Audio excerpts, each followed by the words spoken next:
Hi, this is Life Coach David.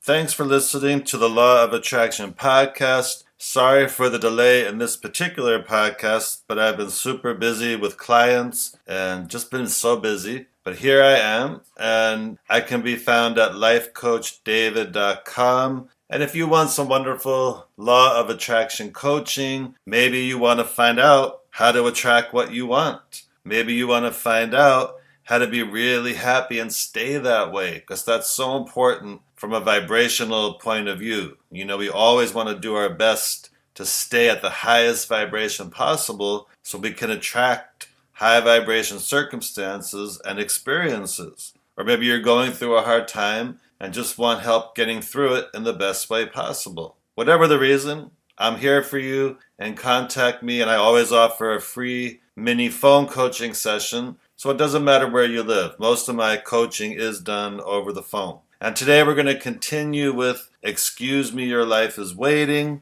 by Lynn Grabhorn. And I hope you've listened to previous episodes because there's a lot of great information in this book. It was written a while ago, but it's still very pertinent, and there's still information you can use in your own life to help you in many ways.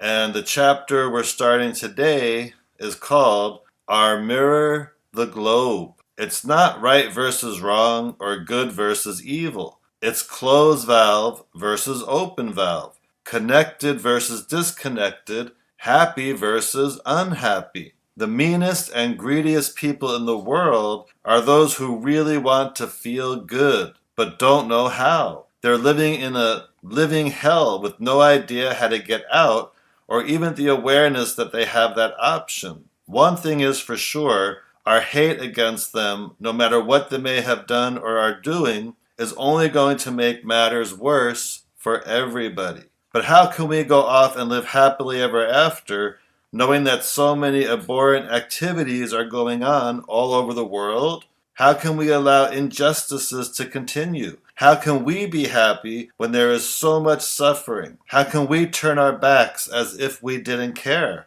This may smart a bit, but the answer is that we're all here to have the experiences necessary to learn our various lessons, whether we're playing the role of good guy or bad guy.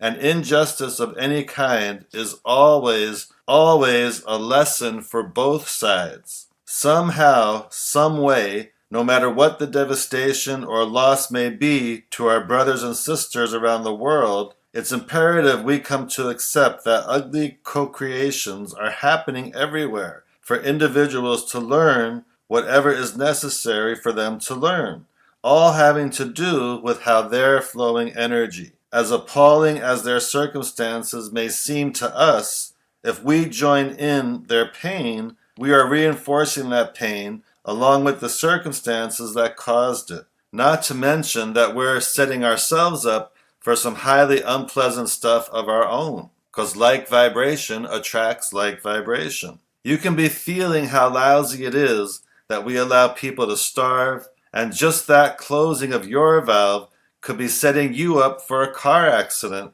while adding to their starvation. You can be feeling how awful it is that we still have atomic testing in the world, and just that closing of your valve could be setting your body up for the flu. You can be feeling horrified at one country's heartless treatment of another, and just that closing of your valve could be setting you up for a flat tire. Instead, you could be seeing and feeling those starving people as the healthy, happy people you know they have the wherewithal to be. And just that opening of your valve might help your new job come quicker, while offering those you are wrapping in high frequencies so much needed paints and brushes. We can never paint their canvas for them. We can only offer our energetic assistance. You could be seeing and feeling the planet as fully restored against atom bomb testing, and just that opening of your valve might help your crops flourish while helping to nourish the planet. You could be seeing and feeling those two countries enjoying a grand new rapport, and just that opening of your valve could improve your marriage while helping to create new international relations. But of course, it's fashionable to talk about what's wrong with everything instead of what's right. So we're more easily drawn into negative vibrations than positive, sliding unwittingly into the ain't it awful conversations of starting them ourselves out of habit for lack of anything else better to say. Those vibrations, joined with countless others from all of humankind, eventually show themselves in worldly devastation and chaos. Yes, it's the amalgamation of all the little ain't it awful vibrations that causes wars and riots and terrorism and anarchy. Those vibrations have come from you, and they have come from me. We cannot hold ourselves above responsibility for what is happening around the world today, for the planet mirrors the predominant vibration in which it is encompassed. We cannot say the awfulness is simply the result of others' evil or wrongdoing or even ignorance. What is happening to our planet and to the people upon it has been caused by only one thing: the vibrations from our own thoughts and feelings. Everybody's, not just the Hitlers or the Custers or the Husseins or the Khans, all of whom have been aberrations created by mass energy. Everybody's. So rather than the ain't it awfuls, when we finally start saying to ourselves, nothing is more important than my feeling good, we can then begin to break those destructive negative talk patterns. Then, by God, we truly start to make a difference with what is happening around the world. Take the rainforest, for example. Instead of agreeing with everybody about how dreadful the destruction is, and flowing more animosity towards those who are doing the chopping, which only brings about more chopping, love the beauty of the forests that remain. Flow your appreciation for the life they continue to nourish, for the oxygen they are still contributing to the planet, and stay out of the ain't it awful energy that will eat up our own oxygen supply faster than thousands of tree choppers ever could. If only a few of us would do this, the chopping would soon cease. And then there's our growing lack of energy resources that everybody's so concerned about, and our dwindling water supplies and lumber and clean air and heaven knows what else. Darn right we should be concerned, for we approach those things in the same way we do money. Oh gosh, we're running out. Oh my God, there's not enough to go around. Oh my God, how will we ever get more when it's gone? So guess who's creating the shortages? We are. It's that very concern we all have over not having enough that's diminishing our supplies. Each and every one of us is responsible for manufacturing those shortages when in fact there's no lack of anything. Jobs, forests, water, gold, or even lovers. There can't be, for the universe does not operate on the principle of lack. Lack is strictly a man-made phenomenon. When we start flowing appreciation to what's there and feeling the enormous abundance of this perfectly balanced planet, instead of focusing on her dwindling resources or the greed of plunderers, abundance of everything will return to create the heavenly playground we came here to experience. If it's people you're concerned about, open your valve to the greatest love you can muster and flow it out to those beings of your concern. See them in their states of perfection rather than lack. See them happy and contented, no longer suffering from war or pestilence or famine. This will do more quickly to assist those in need than all the plane loads of goods that always seem to go astray, for it will help these people out of the victim mode, if that is their deepest intent, toward their own first steps of attracting well-being. It will offer the paints and brushes. Once that vibrational invitation is offered, if a change is sincerely desired by all who are participating, it will happen. Then walls come down, countries make up, gangs diminish, terrorists evaporate, and wastelands prosper with food for all. If it's the ailments of the planet that are your worry, see her in health, not disease. She's been drenched for so many eons in negative energy, this is hardly a time to add to it by talking about all the terrible things we're doing to make it worse. Talk about what's right with her, not what's wrong. Quit with the ain't it awful energy. Then dolphins multiply, forests grow, ozone layers mend, waters clear, and oceans heal. See your world and all who live upon her as abundant and well, and you will help her to get there. See her in peace, and you will help to bring it about. The only thing preventing our global desires from flourishing on this planet is the phenomenal mass force of perpetual negative vibrations which cut us all off from the primal life force of well-being. That force of energy is so consummate, so absolute. If only a few of us will maintain this vision, backed with the vibrational joy of it being a reality, that supremely positive force will override the depressed vibrations of billions, and this planet will do an about-face. Wow, that's the end of that section. And I love the idea of that. If we all start focusing on what we want with the world, with the planet, instead of complaining, it would be more likely to happen. All the complaining does is just make it worse. Like all the Instagrammers and tweeters that complain about different things in the world today, they're just giving it more energy, more vibration. If they focused all their hate towards what they wanted and how things could be, that would help more. So that's an interesting concept for you to think about and think how you can contribute. You know, a lot of times I talk to people about their thought footprint. You know how we have a carbon footprint? I always remind people we have a thought footprint.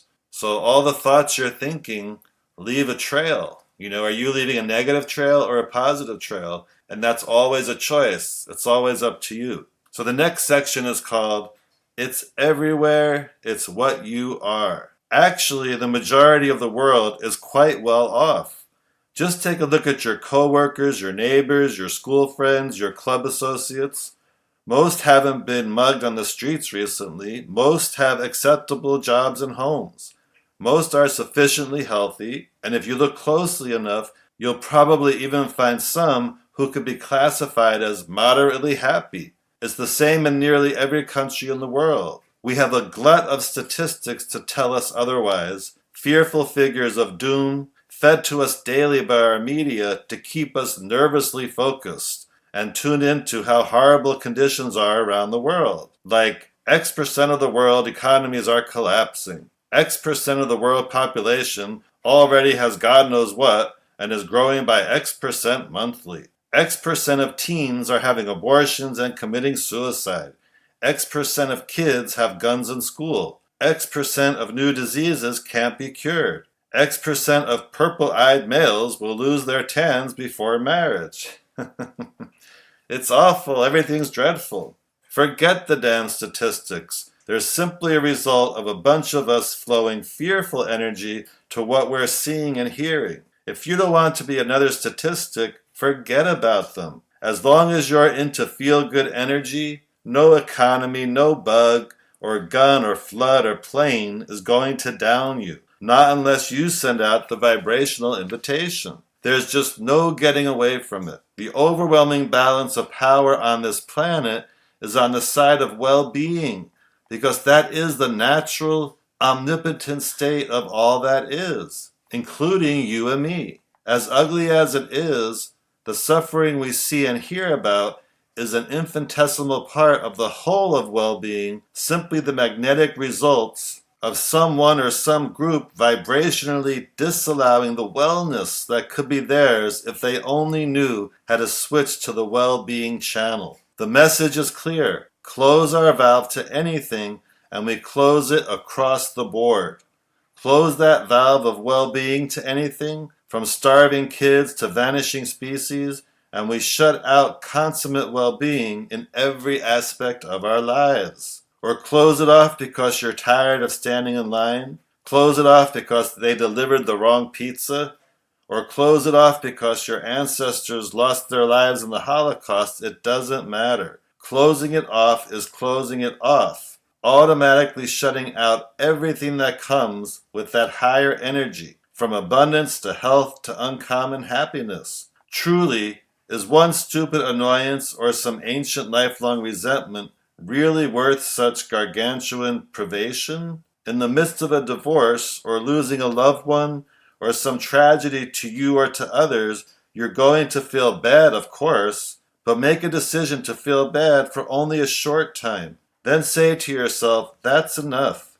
It's time to flood you and anyone else affected by the events with love and appreciation. It's time to find things to feel good about and go on. The moment you make that decision to change your energy, whether it be sadness from a divorce or anger over polluted lakes, the entire universe coalesces in that instant to cascade well-being into every crevice of your physical existence. It dumps it all over you and around you and through you. The only thing you have to do is say yes to it all and to life and wake up to how good it feels to feel good. Then you know from the very depths of your being that everything really is all right. No matter how it may look, no matter how it may seem, no matter what the media may report to the contrary, you and this precious planet, and most who are on it, will always be all right. And that's the end of that chapter.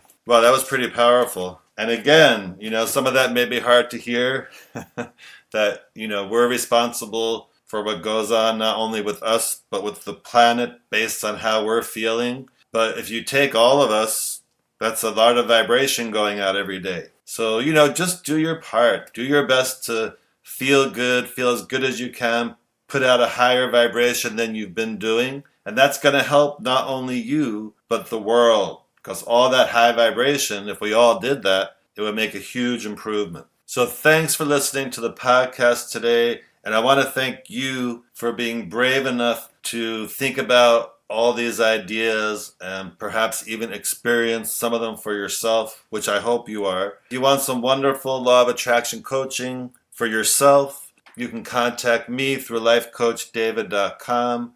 And I do offer a free phone coaching session to those that are seriously considering coaching. That way I can find out about you and you can ask me any questions you may have. And then we can get on with improving your life and with you becoming the best version of yourself that you can be. And when that happens, wow, just life feels so much better than it did. So as I always say, have a high vibration day.